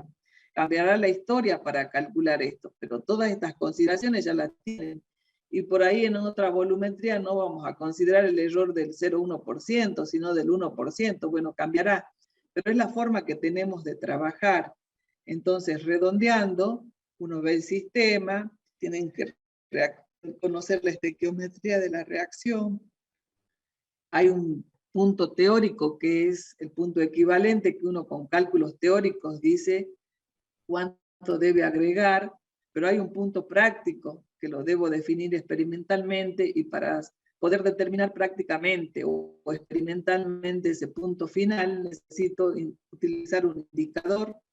Ese indicador no puede ser cualquiera, sino tiene que ser un indicador que entre dentro del rango de esa curva de titulación, o que el rango de viraje sea coincidente con el rango del indicador. ¿Estamos de acuerdo? Bueno, a ver si entendimos. Ahora vamos a cambiar la historia. Vamos a poner una curva de un ácido débil monoprótico con una base fuerte. Ahora ya no es el ácido clorhídrico, sino es el ácido acético. Y lo primero que vimos, el ácido acético, como no era un ácido fuerte, no lo podía escribir en forma iónica, sino tenía que estar escrito en forma molecular. La base sí es una base fuerte, entonces puede ser en su forma iónica. ¿Qué se produce? Se forma el agua y el acetato. Si ustedes hacen la constante de equilibrio de esta reacción y se fijan con el KW, van a ver, y con la constante de acidez del ácido acético, esa constante de este equilibrio me queda como la constante de acidez dividido por KW. La constante de acidez del ácido acético es 10 a la menos 4,74, el KW 10 a la menos 14. Como resultado tiene una constante de 10 a la 9,26, también es una reacción cuantitativa, me está mostrando, es una constante alta. ¿Y qué pH tendrá? Así como ácido clorhídrico, hidróxido de sodio tenía pH 7, y acá yo puedo hacer los cálculos, lo vamos a ver, pero digo, el ácido acético más el hidróxido de sodio me da acetato de sodio más agua. Ese acetato se disocia en sodios y acetatos, y acá está la historia. Ese acetato puede reaccionar con los protones y formar ácido acético, protones del agua, o sea, se puede hidrolizar el acetato y regenerar el ácido acético. Y el sodio podrá reaccionar con los oxidrilos, y no, porque el hidróxido de sodio es una base fuerte, está totalmente disociada, o sea, están como iones. No hay una reacción, están como iones.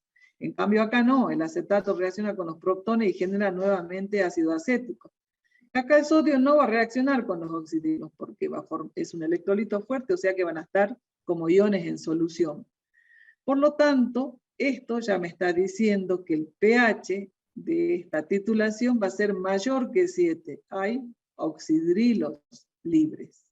Me está definiendo que va a ser mayor que 7. De la misma forma que vimos recién, tenemos titulación de 50 mililitros de ácido acético 0,1 formal con hidróxido de sodio 0,1 formal. Nuevamente, porcentaje de valoración, el sistema químico, los datos, cómo se calcula el pH. Fíjense, inicialmente cuando no se agregó nada de hidróxido, el sistema que es un ácido débil monoprótico, la reacción del ácido débil, la del agua, las concentraciones y volúmenes que conozco, la constante de acidez y el KW o el pK y el pKW. ¿Cómo se calcula? El pH igual a 1/2 del pKa menos 1/2 del logaritmo de la concentración del ácido. A esto ya lo vamos a demostrar. Ustedes van a tener cálculos de pH aproximados, dice. Ya vamos a ver que tengan validez para nosotros. Vamos a demostrar esta, por ejemplo, dentro de un ratito. Tengamos en cuenta, ahora como información lo tomemos, entonces inicialmente tengo ácido débil monoprótico. 50 mililitros de la misma concentración, necesito 50 mililitros de hidróxido de sodio. O sea que si voy a tomar como porcentaje de valoración, cuando se haya agregado el 100% de la valoración, cuando se haya llegado al 100% de la valoración o se esté en el punto de equilibrio o el punto de equivalencia, va a cambiar recién el sistema. Entonces, cuando yo le agrego entre 0 y 50%, tengo una solución reguladora ácida. Ácido acético, acetato de sodio. Estos son los equilibrios. Y acá también. La cantidad de ácido que tengo es mayor que la cantidad de base que agregué. ¿Cómo saco la cantidad de ácido presente? Y lo que tenía inicialmente de ácido, como siempre, menos lo que reaccionó con la base, dividido el volumen total. Eso es del ácido. Pero como se forma la sal acetato de sodio también, ¿cuál va a ser la concentración de esa sal formada? ¿Y cuánto se va a formar de acetato de sodio? Y la cantidad de base que agregué dividido el volumen total. ¿Sí? ¿Cuánto se va a formar? Y va a depender de la cantidad de hidróxido de sodio que agregué para que se forme el acetato de sodio. Entonces, de esa forma voy a calcular ácido y sal, y el pH justamente va a estar en función de la relación de esas dos concentraciones. Acá diferenciamos y no vamos desde mayores que 0 hasta 100% como en el caso anterior, porque hay un caso particular que ocurre justamente cuando yo le agrego el 50% de la base.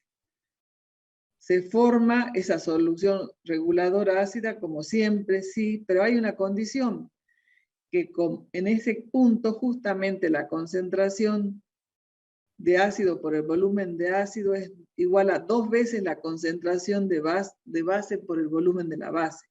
O sea que la relación de moles de ácido a moles de base es 1 a 2. Y lo único que tienen que hacer ustedes es empezar a reemplazar y van a llegar a esta condición.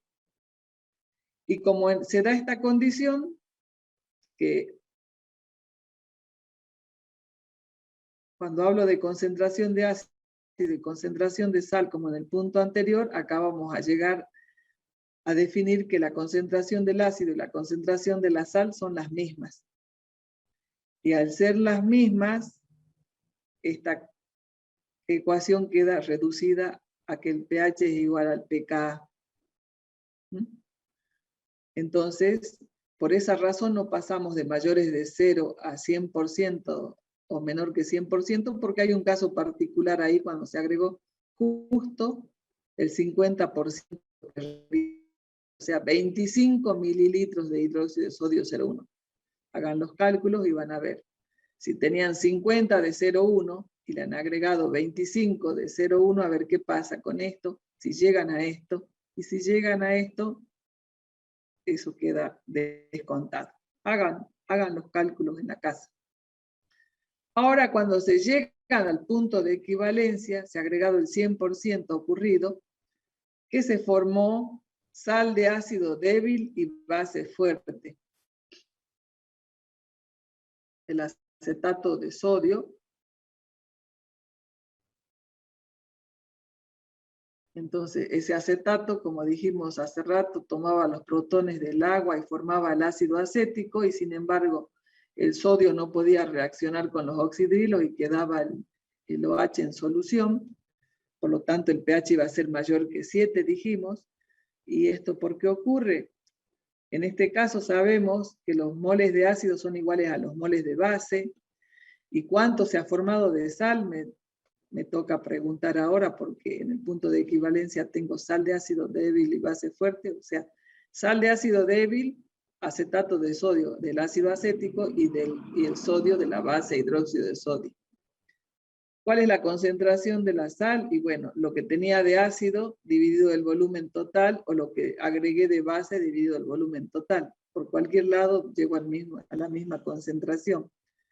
Y el pH cambia. De esta forma se pone en juego el pKw, el pK y la concentración de la sal. Ahora, cuando supero el 100%, empiezo a tener base en exceso de nuevo, el sistema sigue siendo base fuerte entonces. Acá la cantidad de ácido es mucho menor que la cantidad de base agregada. ¿Cuánto de base voy obteniendo? ¿Qué concentración de base? Y bueno, lo que tenía de base agregada menos lo que necesito para que reaccione con el ácido, debido al volumen total, como siempre, me da el pH. Bueno, si hacemos los cálculos, acá también nos fijamos, y tenemos acá para el ácido acético y para el cloro acético. Nos dan 2. Entonces acá también tengo 50, en 50 va a estar el punto de equivalencia. Y vamos viendo cómo cambia el pH. Ahí tenemos. Esto es el salto más grande es para el cloro acético, es más fuerte. Fíjense, para el ácido acético y este es para el cloroacético. Y de nuevo, calculando el 0,1%, como nos han enseñado, llegamos a tener los rangos de viraje. Estos son coincidentes y este es más grande. Y acá también nos sirve la fenolftaleína, y acá cambió de indicador. Entonces acá también vemos que este es el punto medio del que hablábamos. A ver, no me acuerdo si hice los cálculos, no, se ve que no los hice. Bueno, no los hice, pero se hace, no los hice aparte, pero sí está, fíjense, para 49.95 y para 50.05 están puestos acá. No lo marqué, quise decir, tendría que haberlo marcado acá. Uno va de 7.74 a 9.70, 7.74 a 9.70, y el otro de 5.85 a 9.70, de 5.85 a 9.70. Ahí está. Entonces, ¿quién puede reaccionar? ¿Qué indicadores puedo usar? La fenolftaleína también sirve. Es la más común y la que generalmente usamos. Bueno, yo no, si bien hemos ido calculando acá y teniendo en consideración conceptos, esto es lo que necesito que ustedes manejen. El cálculo del pH aproximado, ustedes lo van a tener porque van a poder contar en el día del examen con esta tabla, donde van a tener ustedes todo el cálculo de los pH aproximados. Entonces, lo importante es que ustedes se sitúen, que sepan cuáles son los equilibrios, quién está presente, cuál es el punto de equivalencia, qué pasa antes, qué pasa después, para que puedan llegar a un resultado. Y acá tenemos algunas constantes de los ácidos y de las bases. Fíjense, ahí está del ácido acético 4,8 que habíamos usado. Entonces, acá hay un cuadrito que dice cómo se llega a estos cálculos de pH aproximados que veníamos viendo acá. ¿Cómo se llega?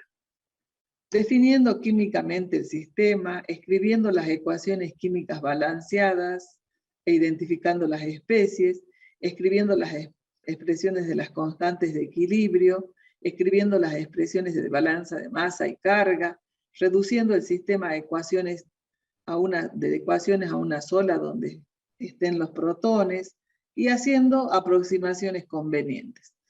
En base a eso, vamos a explicar, por ejemplo, para el ácido acético, esta expresión que teníamos para el ácido acético, donde estaba esta. ¿Sí? Veamos, vamos a llegar a esa. Entonces, por ejemplo, hice una solución de ácido acético de concentración analítica 0,1 formal y constante de acidez pK 4,8.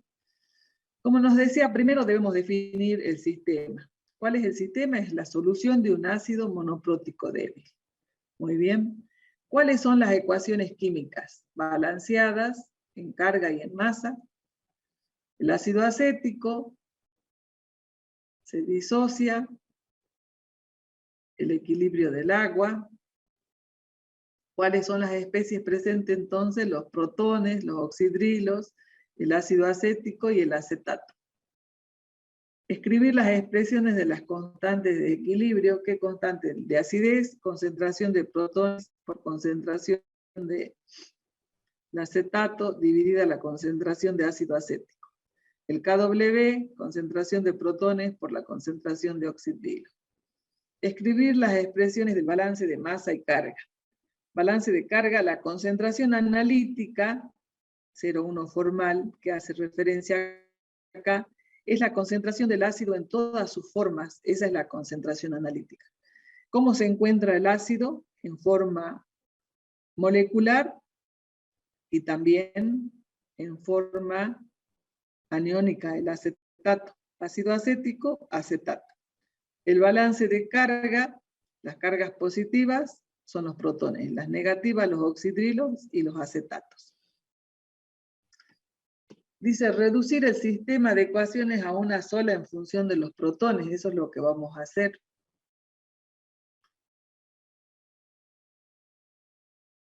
Todas estas expresiones, matemáticamente, puedo llegar a que la concentración de acetato es igual a la concentración analítica dividido la concentración de protones sobre la constante de acidez más 1.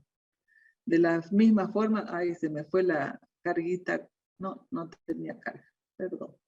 La concentración del ácido acético también se puede poner en la forma de concentración analítica por la concentración de protones sobre la concentración del ácido sobre el mismo denominador.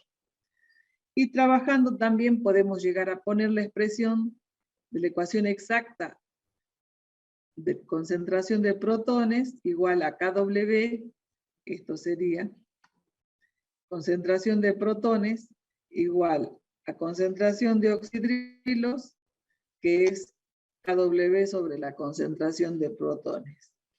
La concentración del anión, del acetato mejor dicho, la concentración del acetato, acá está, acá está. Entonces esta sería la ecuación exacta para encontrar la concentración de protones, como lo tenemos definido acá. Entonces ahora vamos a tener que hacer aproximaciones. Esas aproximaciones las vamos a hacer a continuación. Recalquemos esto que tenemos en circulito. ¿Por qué? Vamos a hacer las aproximaciones convenientes. Una primera aproximación dice, si se trata de un ácido débil, sabemos que no está totalmente disociado. Por lo tanto, podemos hacer una aproximación y decir que la concentración de la forma molecular o no disociada es mucho mayor que la concentración de la forma disociada, porque es un ácido débil. Entonces, ¿qué significa eso? Concentración de ácido acético comparado con la concentración de acetato. A ver, la concentración de ácido acético estaba puesta acá, la del acetato acá, la vamos a comparar. Esta es la de ácido acético comparada con la de acetato. Es mucho mayor, dice. Para que esto sea mucho mayor que esto, fíjense, tienen el mismo denominador. ¿Y en qué difieren? En esto. Para que este sea mucho mayor que esto es lo que tiene que ser mucho mayor que 1, ¿verdad? ¿Lo vemos? Entonces estamos comparando esto con esto con esto, para que sea mucho mayor, si comparo, en lo único que difieren es en este cociente. Entonces, para que esto sea mucho mayor que esto, seguramente esto, que es lo único que los diferencia, tiene que ser mucho mayor que 1. Si eso es mucho mayor que 1, fíjense qué pasa con la ecuación exacta. Si esto es mucho mayor que 1, puedo despreciar este 1. Lo desprecio. Entonces, en una primera aproximación desaparece el 1 del denominador. En una segunda aproximación dice, si el medio es francamente ácido, debo despreciar los oxidrilos. ¿Y qué significa despreciar los oxidrilos? Estos, ¿no es cierto? Bueno, o lo que habíamos cambiado, estos eran los oxidrilos. Esos oxidrilos, si los debo despreciar, tienen que ser mucho menor que el otro miembro. Y que sea mucho menor, lo tengo que despreciar, por lo tanto, esa reacción va a quedar, si ya había sido reducida sacándole el 1 de acá por la primera aproximación, ahora desaparece, la concentración de oxidrilos es despreciable, me queda que la concentración de protones es igual a ese segundo miembro. Que si la reordenamos, nos queda que la concentración de protones es igual al cuadrado es Ka por Ca, que la concentración de protones es la raíz cuadrada, que la concentración de protones es 1/2 de pKa menos 1/2 del logaritmo de la concentración analítica, que es lo que teníamos acá. ácido monoprótico débil, 1/2 de pKa menos 1/2 del logaritmo de la concentración analítica. ¿Estamos de acuerdo? Ustedes en la parte práctica trabajarán tal vez con otro sistema, pero sería la forma. Entonces, de esa forma, se han trabajado cada una de estas cálculos aproximados, que a la hora de evaluar no son tan importantes llegar a hacer todos los pasos matemáticos que estuvimos haciendo, despreciando, sino es que ustedes sepan aplicar. Cuando ustedes tengan un sistema, sepan se trata de este, a dónde van a ir, cómo van a ser las reacciones, cómo voy a calcular, qué antes del punto de equivalencia, qué después del punto de equivalencia. Eso es lo más importante para nosotros en este momento. ¿Estamos de acuerdo? Las aproximaciones, ya les mostré una, de la misma forma se trabaja con todas las otras, verán algunas en práctica y ya es suficiente. Bueno, también pueden existir diagramas de este tipo, donde tenemos pH, fíjense, cuando tenemos un ácido fuerte y una base fuerte, o cuando la concentración de, bueno, simplemente es decirles que a pH 7, por encima están los oxidrilos predominando, por debajo los protones. Cuando estoy trabajando en otras condiciones al pH del ácido acético, por encima de 4,8 están los acetatos y por debajo el ácido acético. Lo que veníamos viendo. Se llama diagrama de predominancia de especie. Bueno, entonces, ahora, ya es la 1. Bueno, se ve que no voy a terminar, solamente les voy a terminar de dar este tema, chicos. ¿Estamos de acuerdo? A ver, ¿cómo se desarrolla un procedimiento volumétrico? Supónganse que la historia la tenemos planteada así. Nosotros vamos a analizar una muestra que necesitamos conocer qué porcentaje de ácido clorhídrico tiene el ácido muriático. El ácido muriático es un ácido industrial, no es PA como los que utilizamos en el laboratorio. Entonces nosotros tenemos una muestra de ese ácido muriático y queremos saber cuál es la concentración de ácido acético, de ácido clorhídrico que tiene. Por lo tanto, lo puse yo como ejemplo, por eso está en rojo. Ustedes tienen, que tienen en un pesafiltro, puede ser una muestra sólida que necesita que la disuelvan, la solubilicen y la lleven a solución para analizar. Bueno, está bien, no importa. Puede ser el caso nuestro, que hemos tomado una alícuota de ese ácido acético y lo llevamos a un determinado volumen. ¿Estamos de acuerdo? No importa, es para explicarle el concepto.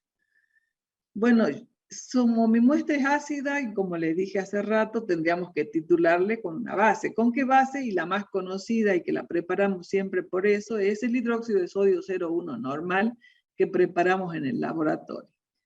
Que como ya dijimos, queríamos preparar una solución 0,1 normal, nos dio que debíamos pesar 4 gramos, y resulta que pesé 4 gramos, y como puede tener carbonato, agua y demás, seguro que no me salió 0,1 normal, aparte sé que no es un patrón primario, necesito sí o sí normalizarlo, encontrar su verdadera concentración. ¿Y frente a quién lo vamos a hacer?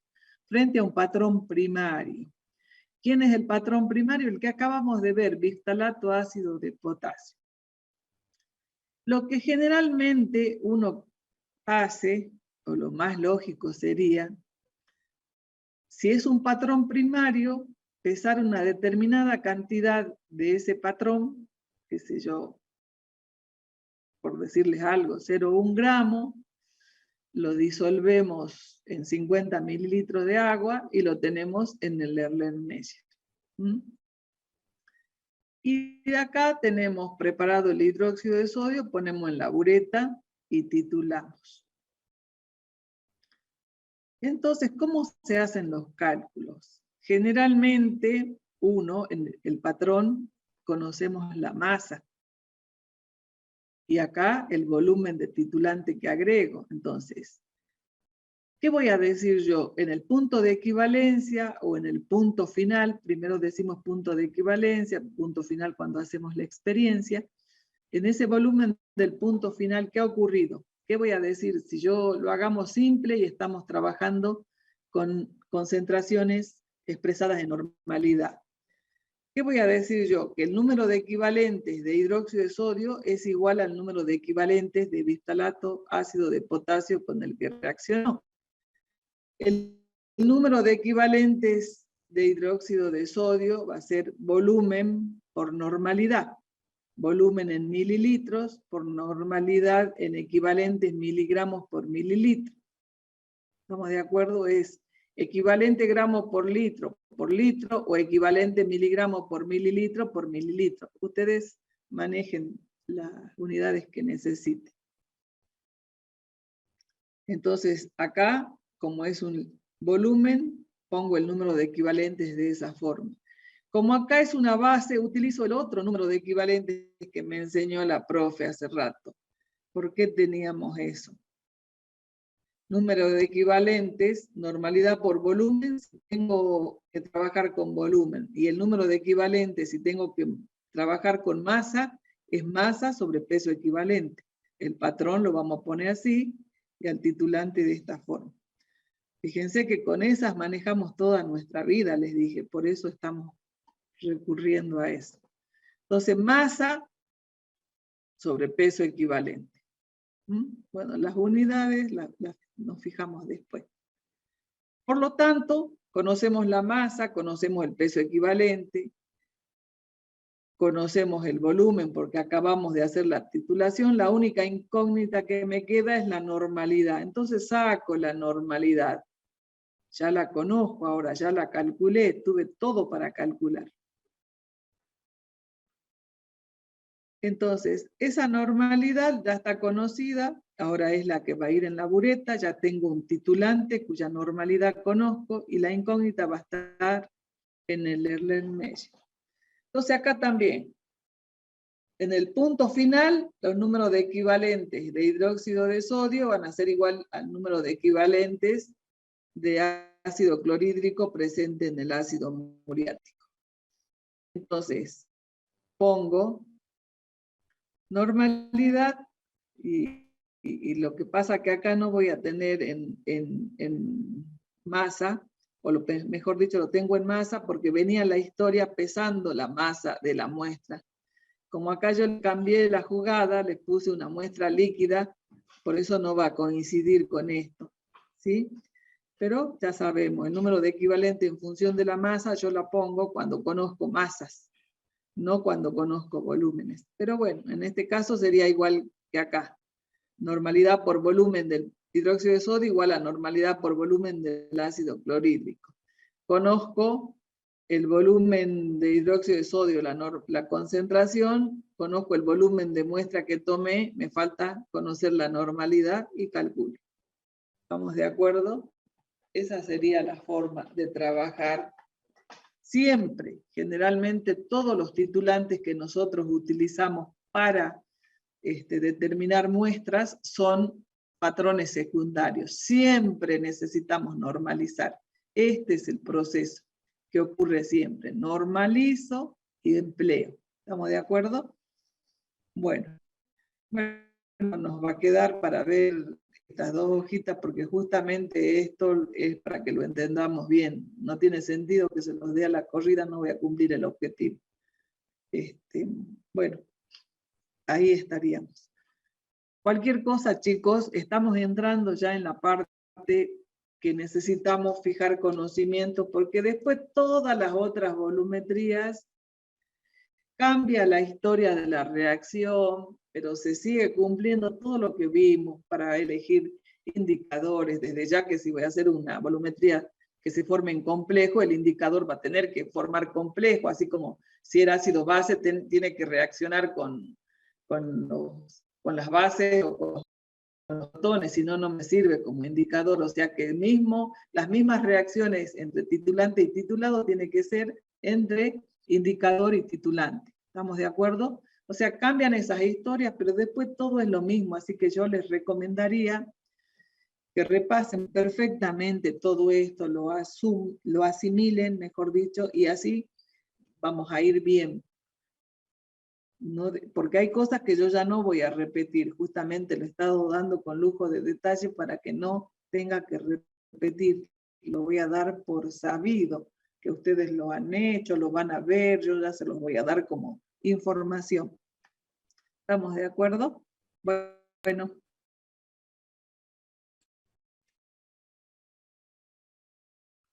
Nos vemos el lunes entonces.